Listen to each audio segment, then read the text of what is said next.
We've got used to Raqqa devoid of all people bar the military.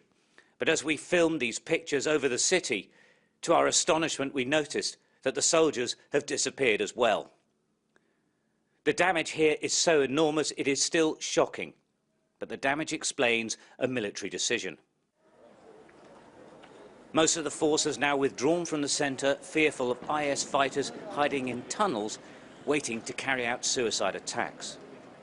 Commanders say that Raqqa is encircled anyway, but more importantly, they won't risk soldiers' lives defending this, because there is simply nothing left. On the outskirts of the city, we found Kino Gabriel, a senior SDF commander, who let us join him on a patrol of Raqqa.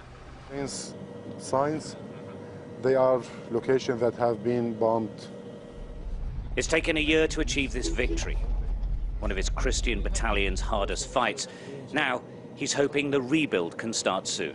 I think I can say at least would be like 2 or 3 months. At least, maybe if we manage to clear like a neighborhood by neighborhood, we would allow the people to come back as we are clearing them, but not before.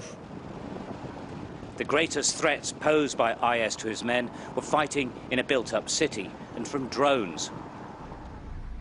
IS specialized in dropping bombs from them and had factories across the city. Mostly they were using those and those in order to make some of the bombs they were dropping from the drones, because they are light, so they are good for their work. On the floor, sacks of phosphate fertilizer, the essential ingredient in their bombs. It's a tried and tested terrorist weapon. If there is a danger from hidden IS fighters and sleeper cells, it pales into insignificance when it comes to booby-trapped buildings and roadside bombs. Most of the city has yet to be cleared. The bodies of IS fighters still lie on the streets where they died a few days ago. I think you saw it. Roads are dangerous. Getting lost is easy because any wrong turn could be fatal. الطرقات في كذا طريق بس خدهم موظفين. ياي وهون كلهم سكروا بالسكة تبع القطار.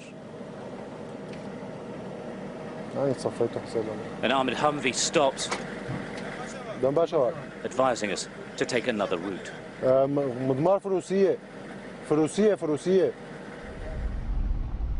And finally, we make the centre of town. They've been celebrating here, now it's dead again. Where Islamic State's media arm sent evil across the world and leaders planned its military expansion, there are only ruins. They stayed, they fought till the end. But they've lost. Sure, that was something determined since the beginning, because such mentality really cannot live in the 21st century.